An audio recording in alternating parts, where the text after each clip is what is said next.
CG शिक्षा में आपका स्वागत है। मैं कांची किशोरवानी। आज इस वीडियो में हम लोग देखेंगे जीव विज्ञान अध्याय 4 जंतु जगत। इसके पूर्व में हम लोगों ने क्या पढ़ा था? प्रोटिस्टा, मोनेरा, प्रोटिस्टा, कवक। कवक के बाद हम लोगों ने पढ़ा था पादप जगत। अब है हमारा 5 जगत वर्गीकरण प्रणाली के तहत जंतु जगत, जो क्या होता है सबसे ब्रॉड, सबसे बड़ा जगत होता है ना, जिसको हम लोग क्या बोलते हैं इंग्लिश में? Animal kingdom. ओके, तो एनिमल किंगडम में हम लोग क्या क्या देखेंगे? पादप जगत हम लोगों ने कौन कौन से जगत पढ़ा? मोनेरा पढ़ा, प्रोटिस्टा पढ़ा, मोनेरा, प्रोटिस्टा, फिर कवक, कवक के बाद पादप। इनमें हम लोगों ने क्या देखा? उनका जीवन चक्र देखा, उनमें प्रजनन कैसे होता है देखा, उनमें उनका जो आर्थिक महत्व है, उनसे हमको क्या क्या प्रॉफिट हो रहा है, क्या क्या लॉस हो रहा है वो देखा, उनकी वर्गीकरण प्रणाली देखी, उनके लक्षण देखे, है ना। इन सारी चीज़ों में हम लोगों ने क्या किया? सारे जंतुओं को, सारे जीवों को हम लोगों ने सारे जीवों को क्या किया? वर्गीकृत करते गए उनके समानताएं और असमानताओं के आधार पर। क्लियर? तो इस जगत में भी हम लोग क्या करेंगे? एनिमल किंगडम जो है, जिसको जंतु जगत बोलते हैं, इसमें क्या करेंगे? जितने भी जंतुएं हैं उन जंतुओं का क्या करेंगे? हम लोग अध्ययन करेंगे, उनके लक्षण,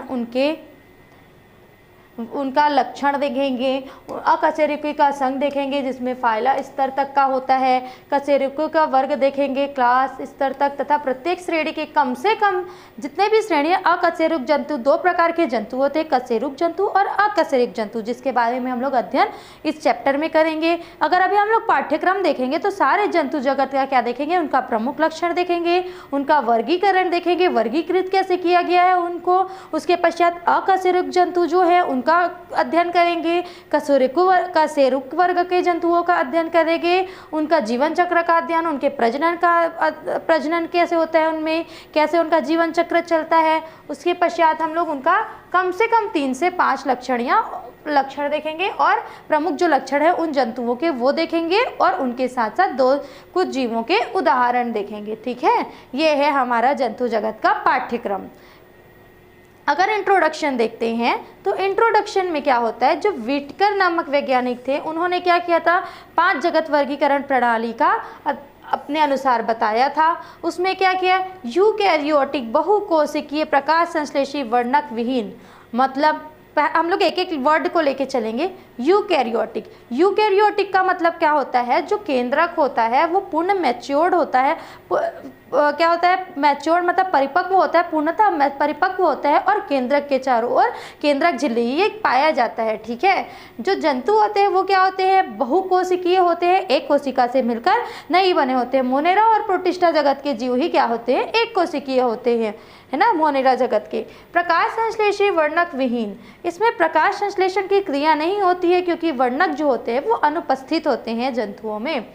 विषमपोषी कोशिका भित्ति, विषमपोषी होते हैं। विषमपोषी मतलब होते हैं जो दूसरे पर अपने भोजन के लिए निर्भर रहते हैं। ठीक है, कोशिका भित्ति रहित। इनकी जो कोशिकाएं होती है उनमें कोशिका भित्ति या कोशिका आवरण जो होता है वो नहीं पाया जाता है। उच्च संवेदनशीलता तथा उत्तेजनशीलता से परिपूर्ण जीव जंतु कहलाते हैं। उच्च संवेदनशीलता मतलब क्या होता है? यदि संवेदनशीलता मतलब क्या होता है? अगर कोई भी चीज़ हो रहा है, कोई भी कार्य हो रहा है, कोई भी क्रियाकलाप हो रहा है, तो उनके प्रति, उनके रिवर्स में तुरंत रिएक्ट करना, उसको क्या बोलते हैं? संवेदनशीलता, सेंसिटिविटी बोलते हैं। ठीक है, तो सेंसिटिविटी या फिर संवेदनशीलता क्या होता है? यदि अगर आपको मैं टच करूं, आपके हाथ को कोई टच करता है तो आपको तुरंत पता चल जाता है कि किसी ने आपके टच किया, तो वो है संवेदनशीलता। तो वैसे भी सारे जंतुएं जो होती हैं, जितने भी जंतुएं हैं, अगर उनको छुआ जाता है या फिर उनको मारा जाता है या फिर किसी चीज़ से, पिन से या किसी चीज़ से उनमें फोर्स लगाया जाता है, तो क्या होता है? उनके प्रति वो तुरंत रिएक्ट करते हैं, अपना हाथ हटा लेते हैं। आपको इंजेक्शन लगाएगा तो क्या करेंगे? आप हाथ हटा लेंगे ना।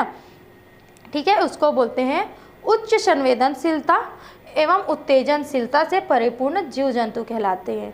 हम एक लाइन में अगर परिभाषा देखते हैं तो क्या बोल रहे हैं? यूकैरियोटिक, बहुकोशिकीय, प्रकाश संश्लेषी, वर्णक रहित, विषमपोषी या परपोषी, कोशिका भित्ति रहित, उच्च संवेदनशीलता एवं उत्तेजनशीलता से परिपूर्ण जो जीव होते हैं उनको क्या बोलते हैं? जंतु बोलते हैं। क्या बोलते हैं? जंतु। या फिर ये भी बोल सकते हैं कि जंतु की श्रेणी में रखे जाते हैं। ठीक है, जितने भी हम जंतुओं के लिए वर्गीकरण की श्रेणी बनाए हैं उनमें उन जीवों को रखा जाता है जो इन सारे लक्षणों को प्रदर्शित करता है। पृथ्वी पर लगभग 1.2 मिलियन प्रकार के जंतु निवास करते हैं। कितने? इनकी संख्या है लगभग 1.2 मिलियन। इनमें अनेकानेक समानताएं और विभिन्नताएं मिलती हैं। आपको पता ही है कि सारे जो जीव होते हैं उनमें कुछ न कुछ समानताएं होती हैं और कुछ कुछ असमानताएं होती है। वो एक दूसरे से कभी कभी मिलते हैं और एक दूसरे से कभी कभी नहीं मिलते हैं। ठीक है, द्विजगत वर्गीकरण प्रणाली में समस्त जीव दो जगत तथा पादप एवं जंतु जगत के अंतर्गत रखे जाते थे। सबसे पूर्व में जब हम लोग वर्गीकरण पढ़ रहे थे तो हम लोगों ने देखा था कि पहले द्विजगत वर्गीकरण प्रणाली 5 जगत वर्गीकरण प्रणाली से पहले आया था।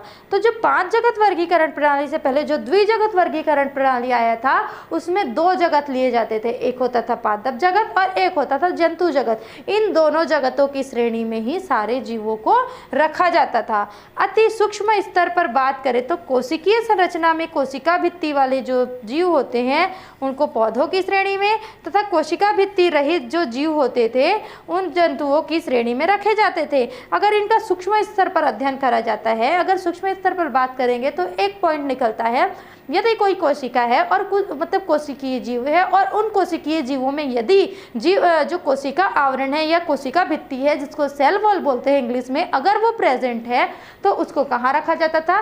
पादप की श्रेणी में रखा जाता था। और जो कोशिका है उसमें अगर कोशिका में कोशिका भित्ति प्रेजेंट है, कोशिका भित्ति सेल वॉल प्रेजेंट है तो उनको किस में रखा जाता है? जंतु की श्रेणी में रखा जाता है। जंतु जगत को द्विवर्गीकरण प्रणाली में 2 उपजगत प्रोटोजोआ एवं मेटोजोआ में विभेदित किया था। जब द्विजगत वर्गीकरण प्रणाली की बात हुई तो क्या हुआ है ना, देखते हैं, रुक जाओ। एक रखा पादप और एक रखा जंतु। फिर जंतु जगत को कितने भागों में बांटा गया? तो 2 जगत में बांटा गया, प्रोटोजोआ और मेटाजोआ। ठीक है, अगर आप क्या करेंगे, आप अपना बुक अर्थात पुस्तक और पेन लेके चलते जाएंगे और ऐसे ही 1 बाय 1 हम लोग जो लाइन पढ़ रहे हैं उनका वर्ड मीनिंग समझते जाएंगे, जिससे आपको चैप्टर क्लियर होगा, पहला चीज़। और दूसरा चीज़, उसके साथ साथ आप एक नोट्स कॉपी रखेंगे जिसमें क्या करेंगे, ऐसे शॉर्ट फॉर्म में आप नोट्स बनाते चले जाएंगे। जब आपके पास टाइम नहीं होगा डिटेल से अध्ययन करने के लिए, आप समरी तो समझ जाएंगे इसको पढ़ने के साथ साथ, लेकिन अगर आपको नेक्स्ट कभी पढ़ना है इस चैप्टर को शॉर्ट में, छोटे रूप में, तो क्या करेंगे आप इस प्रकार से एक नोट्स तैयार करते जाएंगे, जिससे क्या होगा, आपको पढ़ने में आसानी होगी। क्लियर? प्रोटोजोआ के अंतर्गत अब तो हम लोगों ने देखा कि प्रोटोजोआ और मेटाजोआ में बांट दिया गया था। द्विजगत प्रणाली में जब वर्गीकृत किया गया था तो जंतु जगत को 2 उपजगतों में बांटा गया था, प्रोटोजोआ और मेटाजोआ। तो प्रोटोजोआ में क्या किया था, एक कोशिकीय जंतु रखा था और मेटाजोआ के अंतर्गत सभी बहुकोशिकीय जंतु को रखे जाते थे। उनके लक्षण भी आप उसके साइड में लिखते जाएंगे, जिससे क्या होगा, आपको आसानी होगा। लेकिन विटकर नामक जो वैज्ञानिक थे 1973 में क्या किए, उन्होंने 5 जगत वर्गीकरण प्रणाली प्रस्तुत किया है ना। उसमें क्या था, 5वां जगत के रूप में जंतु जगत को रखा। क्यों रखा? क्योंकि जो प्राथमिक जंतु थी उनकी उत्पत्ति जब हुई थी, उनसे सबसे भी जो उन सभी जीवों में विकास होता गया है ना, विकास होता गया। उसके बाद क्या हुआ, उनमें पहले क्या हुआ, कम समुद्री जल में हुआ था, फिर विषम पोषी प्रकृति का हुआ। उसके बाद उनमें जो क्या हुआ, फिर उसके बाद वो गहराई में था। इनकी उत्पत्ति क्या थी, जल की अधिक गहराई में थी। फिर जल के अधिक गहराई से वो क्या किए, कुछ देर बाद इकाइनोडर्मेटा के सदस्यों को छोड़कर जितने जंतु थे वो क्या किए, अनुकूलन ग्रहण करते गए और स्थलीय जंतु के रूप में रूपांतरित होते गए। स्थलीय जंतुओं से क्या हुआ, फिर वो आवश्यक स्थलीय अनुकूलन के उद्दीपकों को ग्रहण नहीं करके इकाइनोडर्मेटा के सदस्य है ना, कुछ इकाइनोडर्मेटा के सदस्य हैं वो क्या आज भी समुद्र में, बाकी जो सदस्य हैं वो रूपांतरण करते गए, अनुकूल परिस्थिति को अपनाते गए और विकास होता गया। और इन जीवों की तरफ क्या हुआ, विभिन्न संघों के जंतुओं का विकास होता गया, जिसके फलस्वरूप का आज वृहद विविधता से परिपूर्ण जंतु जगत हमको पता चलता है। जंतु जगत में सर्वाधिक जनसंख्या उपलब्ध होती है, जिसके सबसे ज़्यादा विविध प्रजातियां पाई जाती हैं। जितने भी हम लोगों ने जो 5 जगत वर्गीकरण प्रणाली में हम लोगों ने जब 4 जगत का अध्ययन किया तो उसमें विविधताएं कम दिखाई दी, लेकिन हमारा जो जंतु जगत है उसमें जो विभिन्नता और विविधता है वो बहुत ज़्यादा ब्रॉड है, बहुत ज़्यादा अधिक है, क्योंकि इसमें बहुत जनसंख्या उपस्थित है जीवों की, ठीक है। उससे ही प्रभावी होता है, फिर क्या हुआ, प्रजातियां पाई जाती, उससे ही प्रभावी तथा सफल माना जाता है। इस दृष्टि से देखें तो पृथ्वी पर पाए जाने वाले, हमारा जो अर्थ है उसमें जितने भी पाए जाने वाले जंतु हैं उनमें क्या है, संधिपाद युक्त अर्थात आर्थ्रोपोडा संघ के जीव सबसे सफल हैं। सबसे सफल जीव कौन से हैं, आर्थ्रोपोडा संघ के जीव। हम लोग आगे पढ़ेंगे वर्गीकरण तो समझ में आएगा आर्थ्रोपोडा जीव क्यों सफल हैं, क्योंकि सबसे अधिक संख्या में इन्हीं की प्रजातियां पृथ्वी पर विद्यमान हैं। इनकी जो जनसंख्या है वो अगर बाकी जंतुओं की अपेक्षा, बाकी जीवों की अपेक्षा देखेंगे तो सबसे ज़्यादा जनसंख्या आर्थ्रोपोडस की है। इनमें क्या होता है, विकास एवं सफलता की दृष्टि से दूसरे पायदान पर अगर सबसे पहले क्या आ गया, आर्थ्रोपोडा आ गया। अगर दूसरे पायदान पर देखेंगे तो स्तनी आते हैं और उभयचर आते हैं। उभयचर का मतलब क्या होता है, जो जल और थल में दोनों जगह अपना वास स्थान तब अपना निवास करते हैं, वो रह सकते हैं। और जो स्तनी होते हैं मतलब जो अंडे ना देकर जो बच्चे देते हैं, वैसे जंतु जो होते हैं उनकी संख्या भी बहुत ज़्यादा अधिक है, लेकिन आर्थ्रोपोडा से कम है।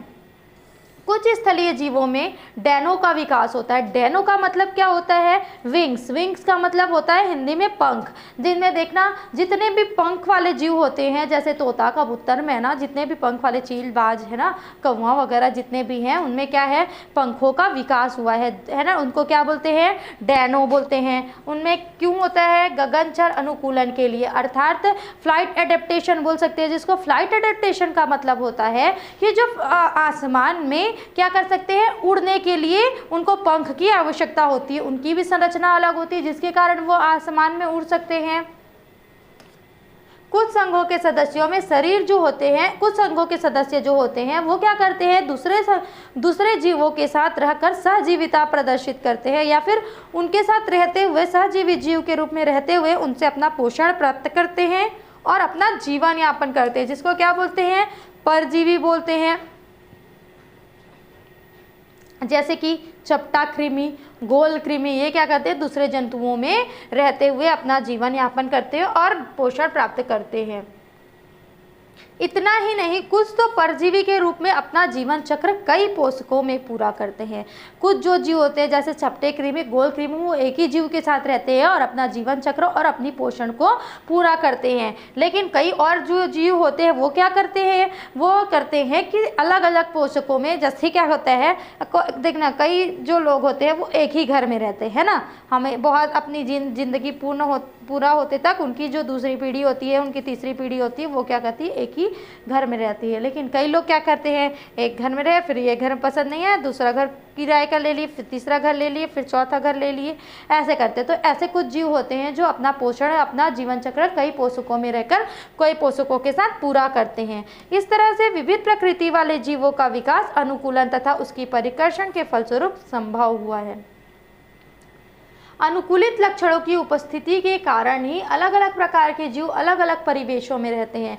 जितने भी जो जीव होते हैं उनमें अलग अलग लक्षण होते हैं। जैसे कुछ जो पक्षी होते हैं उनमें पंख होती हैं, कुछ जो जीव होते हैं वो अलग अलग पोषकों के साथ रह के अपना जीवन चक्र पूर्ण करते हैं, कुछ जो जीव होते हैं वो एक ही जीव में रह के उनके साथ रह के अपना पोषण पूरा करते हैं, कुछ जो जीव होते हैं वो खुद पर निर्भर करते हैं, है ना। तो अलग अलग लक्षणों के प्रति अनुकूलता प्रदर्शित करते हैं। इस कारण क्या होते हैं, अलग अलग परिवेश में रहते हैं।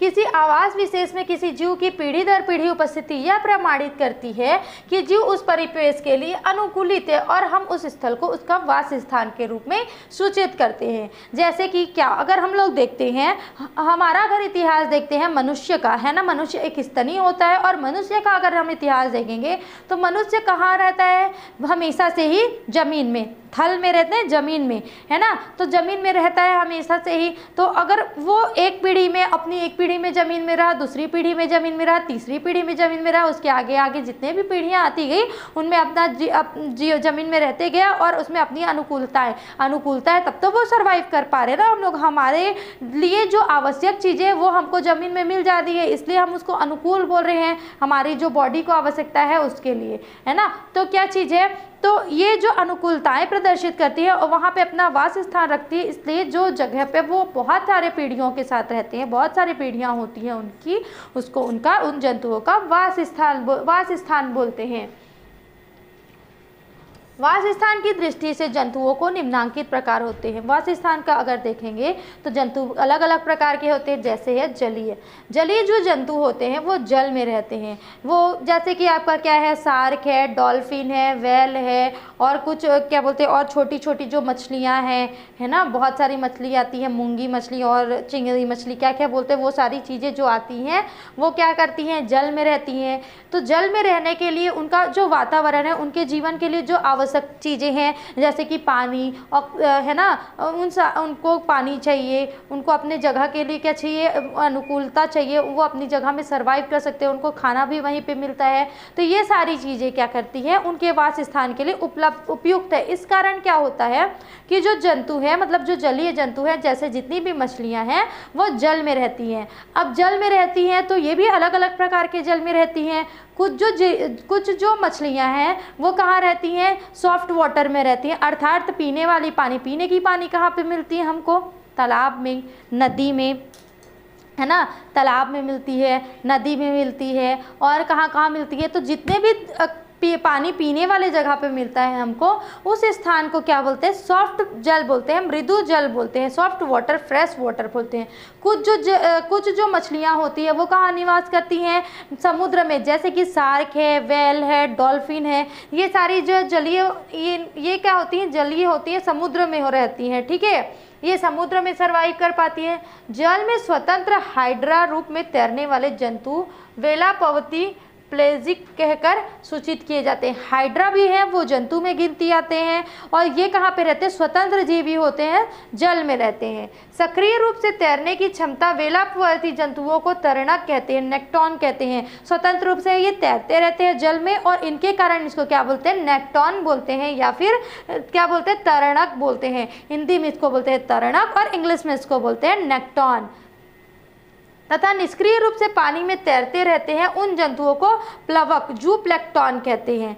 मतलब जो स्वतंत्र रूप से तैरते रहते हैं, यहाँ से वहाँ, उसको क्या बोलते हैं, नेक्टॉन बोलते हैं। और कुछ जो जंतु होते हैं वो क्या कहते हैं, पानी में निष्क्रिय रूप से तैरते रहते हैं, मतलब पानी का बहाव जिस ओर आता है उस ओर वो जाते रहते हैं। तो उन जंतुओं को क्या बोलता है, जूप्लैंक्टन बोला जाता है। उन जंतुओं को क्या बोलते हैं हम, जूप्लैंक्टन। जल के अंदर आधार से संलग्न रहने वाले जंतु को क्या बोलते हैं, नितलक, बैंथोस कहलाते हैं। जल में भी क्या होता है, जल में भी निचला भाग होता है, गहराई होता है, और जो ऊपरा भाग होता है, ऊपरी भाग होता है ना। तो जो निचली आधार भाग होता है, जहाँ से पानी का स्टार्टिंग होता है, उसको क्या बोलेंगे, उसको, जैसे ये आपका बोर्ड है ना, तो ये क्या है, आधार भाग है, ये आधार भाग, और ये है ऊपरी भाग। तो यहाँ पे जो पानी के जो जल में यहाँ पे जो जंतु विद्यमान होते हैं उनको क्या बोलते हैं, नितलक, मतलब बैंथोस बोला जाता है। स्थलीय देखते हैं, टेरेस्ट्रियल जंतु बोलेंगे, जिनको स्थल पर रहकर जीवन यापन करने वाले जितने भी, मतलब जितना भी स्थलीय वातावरण होता है उनमें सर्वाइव करने वाले जंतुओं को क्या बोलते हैं, अनुकूलित जंतुओं को, उनको टेरेस्ट्रियल, स्थलीय जंतु कहते हैं। उदाहरण है मनुष्य, खरगोश, गाय, बकरी, शेर, भालू, बंदर आदि। उभयचर, एम्फीबियस, जल तथा स्थल यानी दोनों पर रहने की क्षमता वाले जंतु क्या कहलाते हैं, उभयचर कहलाते हैं। उदाहरण है मेंढक, कछुआ, मगरमच्छ आदि। वायवीय, एरियल, अगर वायु में, मतलब आकाश में जो जंतु रहते हैं, मतलब जिनमें उड़ने की क्षमता पाई जाती है, उन जंतुओं को क्या बोलते हैं, वायवीय जंतु कहलाते हैं। उदाहरण है बटरफ्लाई, तितली, पक्षियाँ, बैट, चमगादड़ आदि। अब देखते हैं इंपॉर्टेंस कैरेक्टर्स ऑफ एनिमल, जंतुओं के प्रमुख लक्षण।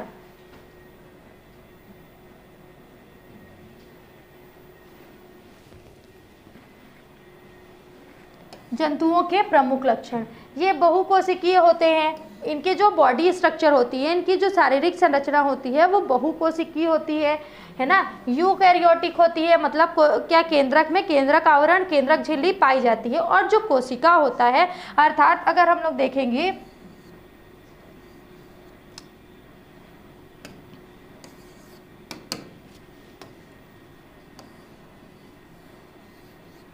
अगर इस प्रकार का कोशिका होता है तो केंद्रक में केंद्रक झिल्ली पाया जाता है, लेकिन ये जो कोशिका का भाग होता है इसमें आवरण नहीं पाया जाता है, इसको कोशिका भित्ति रहित बोलते हैं। इनका जो शरीर होता है जंतुओं का, वो बहुत सारे कोशिकाओं से मिलकर बना होता है।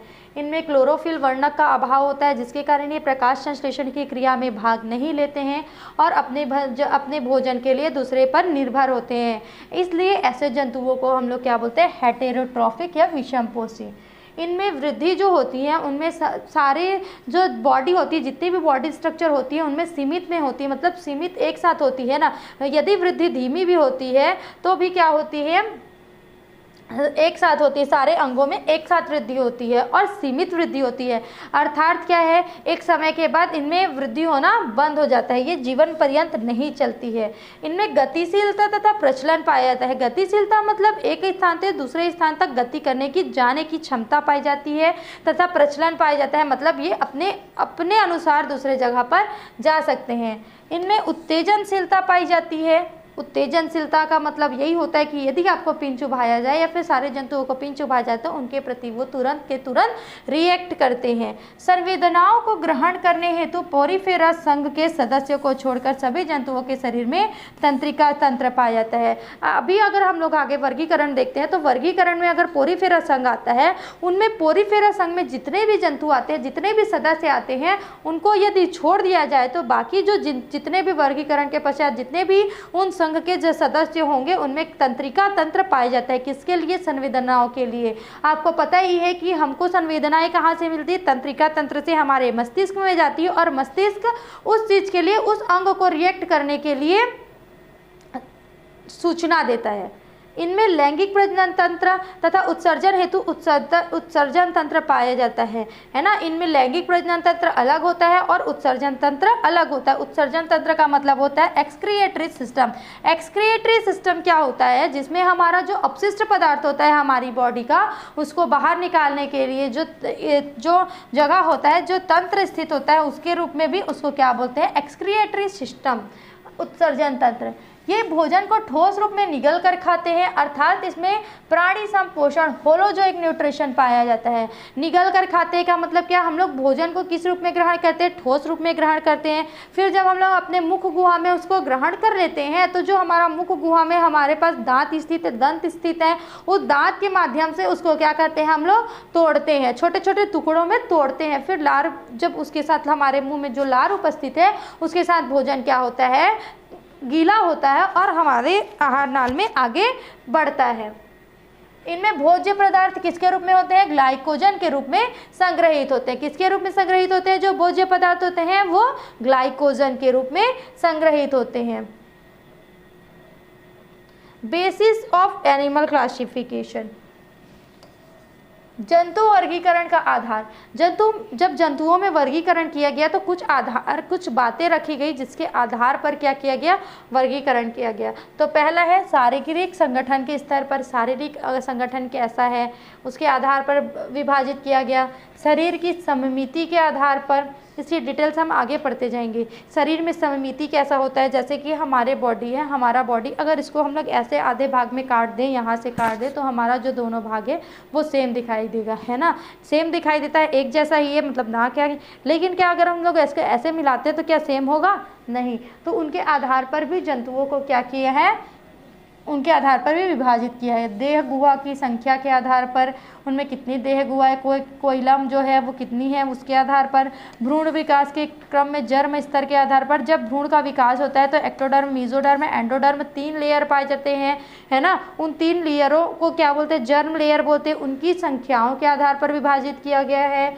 देह खंडीभवन, बॉडी सेगमेंटेशन, बॉडी किस किन भागों में एक जैसे टूट सकती है, उनके उपस्थिति एवं अनुपस्थिति के आधार पर जंतुओं में वर्गीकृत किया गया है पाचन, परिसंचरण तथा प्रजनन तंत्र का पैटर्न।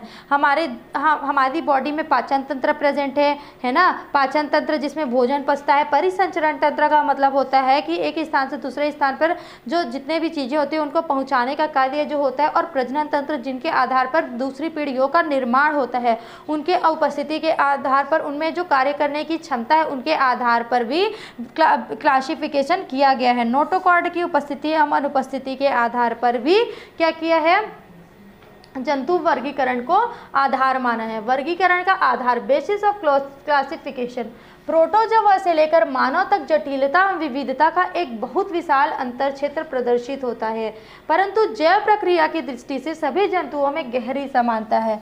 अगर देखेंगे तो सारे जो जंतु हैं उनमें क्या होते हैं, बहुत सारी विभिन्नताएं दिखाई देती है, लेकिन अगर उनके लक्षणों को देखेंगे, उनके शारीरिक संगठनों को अगर देखेंगे, अगर सबको एक साथ रख के देखा जाता है तो उनमें बहुत सारी समानताएं भी हमको मिलती हैं।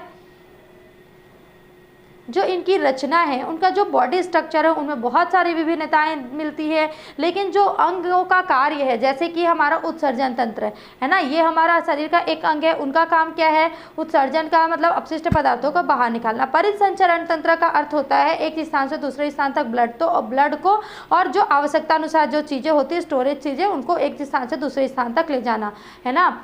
और भी जितने तंत्र होते हैं, तंत्रिका तंत्र हो गया, संवेदनाओं को सूचनाओं को आदान प्रदान करने का कार्य करता है। तो अगर इनकी शारीरिक रूपरेखा जो होती है वो अलग होती है, रचना अलग होती है, लेकिन इनकी जो अंगों के कार्य होते हैं वो लगभग समान होते हैं। उदाहरण, श्वास नाल, क्लोम और फेफड़े, तीनों की संरचना भले ही भिन्न होती है, तीनों क्रियात्मक रूप से श्वसन से ही संबंधित है। क्लोम किस में पाया जाता है,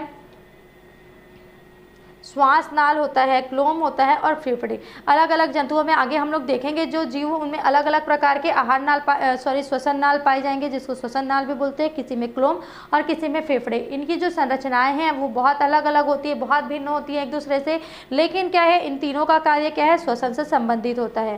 पृथ्वी के सभी रहने योग्य वास स्थानों पर विभिन्न प्रकार के जंतु निवास करते हैं, परंतु इन जंतुओं के जो आवास हैं, स्वभाव हैं, आकार, प्रकार, शारीरिक आदि में विभिन्नताएं पाई जाती है।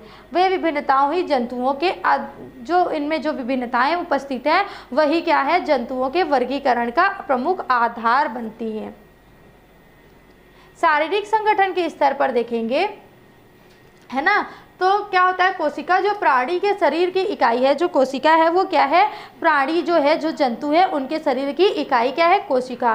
प्राणी शरीर कोशिकाओं के संगठन का स्वरूप होता है। जितने भी प्राणी होते हैं वो शरीर के कोशिकाओं के संगठन का स्वरूप होता है, इसलिए हम लोग बोलते हैं कि बहुकोशिकीय। जितना भी हमारा बॉडी बना है वो किससे मिलकर बना है, तो कोशिकाओं का समूहों से मिलकर बना होता है, जो शरीर के विभिन्न क्रियाकलापों एवं समायोजनों को बनाए रखता है। हमारा जितना भी अंग तंत्र है वो किस लिए अपने अपने स्थान पर है, कोशिकाओं के कारण है। और हम लोग जितने भी क्रियाएं करते हैं वो किसके माध्यम से करते हैं, अपनी बॉडी के माध्यम से करते हैं। और बॉडी किससे निर्मित है, मतलब इनकी इकाई क्या है, तो कोशिका है।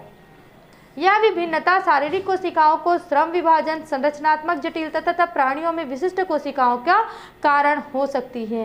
जैव विकास के आधार पर प्राणी जगत को विभिन्न शारीरिक संगठनों के स्तर पर विभाजित किया गया है। पहले वास स्थान के आधार पर विभाजित किया गया था, अब आगे देखते हैं शारीरिक संगठन के स्तर पर विभाजित किया जाता है। लगभग सभी प्राणी इनमें किसी न किसी स्तर पर रखे जाते हैं। पहला है कोशिकीय स्तर का संगठन।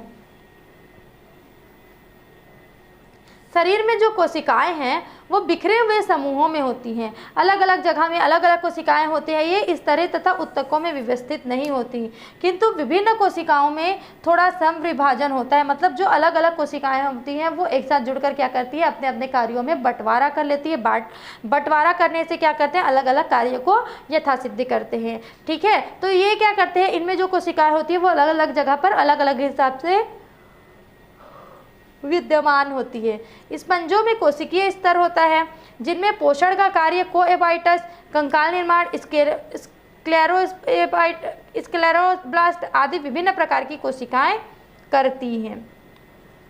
दूसरा है कोशिका ऊतक स्तर का संगठन, cell tissue level of organisation. Coelenterata वर्ग के जो सदस्य हैं, सिलेंट्रेटा वर्ग में जो प्राणी हैं जैसे कि हाइड्रा, जेलीफिश, इनके उदाहरण है किसके, सिलेंट्रेटा के।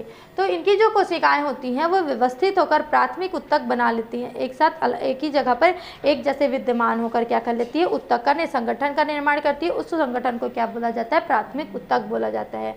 पाचन गुहा कोलेंटेटस या एक अंडकोश के रूप में होती है जो केवल एक छिद्र द्वारा बाहर खुलती हैं। फिर है तीसरा ऊतक अंग स्तर का संगठन, ऊतक अंग स्तर का संगठन, tissue organ level of organisation. इसमें क्या करता है, बहुत सारे ऊतकों का संगठन होता है और एक अंग का निर्माण करता है। जैसे इसमें क्या है, हमारा बॉडी में हमारा हाथ देखेंगे तो इसमें क्या होता है, जितने भी हाथ है हमारा उसमें एक ही प्रकार की कोशिकाएं हैं, उनका संगठन क्या कहलाता है, ऊतक कहलाता है। और ऊतकों का संगठन क्या कहलाता है, अंग का निर्माण करता है। एक अंग में कई सारे ऊतक मिलकर बनाते हैं तथा प्रत्येक अंग एक विशेष कार्य करता है। जैसे हमारा हाथ क्या करता है, उठाने का कार्य करता है, खाने का कार्य करता है। जितने हमारे दैनिक जीवनचर्या में जितने भी कार्य होते हैं वो हमारे हाथों के माध्यम से होते हैं। तो ये इनका क्या काम का है, उठाना, देना, नीला, कार्य करना। ठीक है, पैरों का कार्य क्या है, चलने का। पहले इस स्तर का संगठन सबसे पहले किसमें देखने को मिला था, चपटे कृमियों में, प्लेटीहेलमिन्थेस में देखने को मिला था।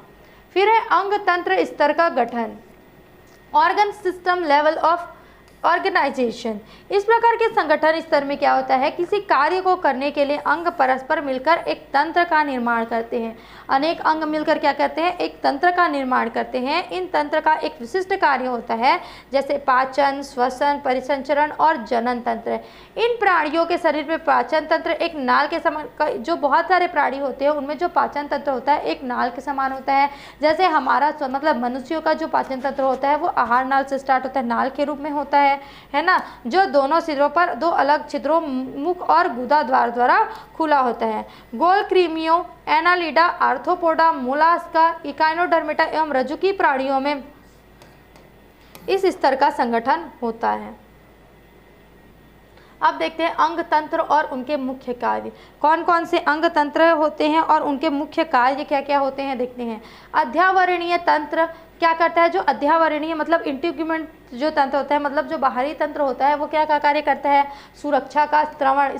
स्त्रावण का मतलब होता है सिक्रेशन, मतलब जितने भी अपशिष्ट पदार्थ होते हैं जैसे पसीना निकालता है ना बाहर, और इनसे स्त्रावण का कार्य संवेदना। हमारा जो स्किन होता है, अध्यावरण जिसको बोलते हैं, उसमें क्या होता है, संवेदना प्रदर्शित करती है। ताप नियंत्रण, बाहर में जो ताप होती है उससे हमारे इंटरनल जो अंग होते हैं, अंदर में जितने अंग होते हैं उनको बचा के रखता है।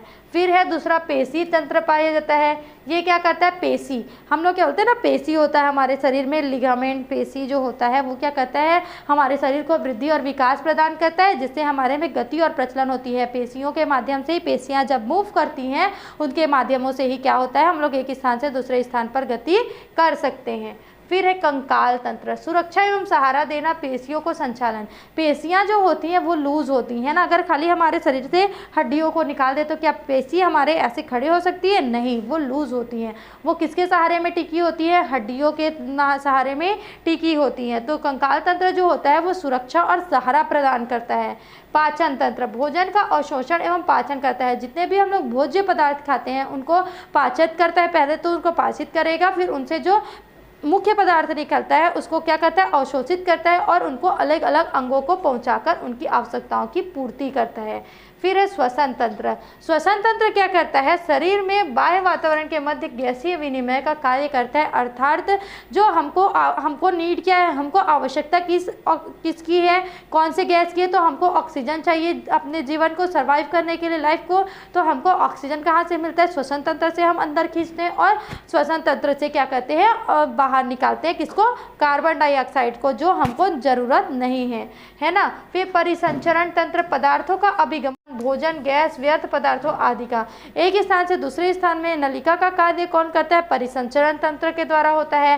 फिर तंत्रिका तंत्र, अंगों का नियंत्रण एवं संवयन क्या होता है, तंत्रिका तंत्र जो होता है वो सूचनाओं को एक स्थान से दूसरे स्थान पर क्या करता है, पहुंचाता है। हमारा तंत्रिका तंत्र मस्तिष्क का मुख्य जो है, मस्तिष्क जो हमारा मुख्य तंत्रिका तंत्र और क्या है, बैकबोन जिसको बोलते हैं, इधर से वो वहाँ तक रहता है। संवेदी तंत्र संवेदना को ग्रहण करता है। हमको जितनी भी संवेदनाएं होती है, जो हमको टच करते हैं, जिसे हमको सुई चुभाया जाता है, या फिर हमारा कोई बहुत ज़्यादा ठंडे स्थान पर या बहुत ज़्यादा गर्म स्थान पर हाथ पड़ जाता है, पैर पड़ जाता है, या फिर जितना स्किन पड़ जाता है, तो हम जिसके हिसाब से रिएक्ट करते हैं उसको बोलते हैं संवेदी तंत्र।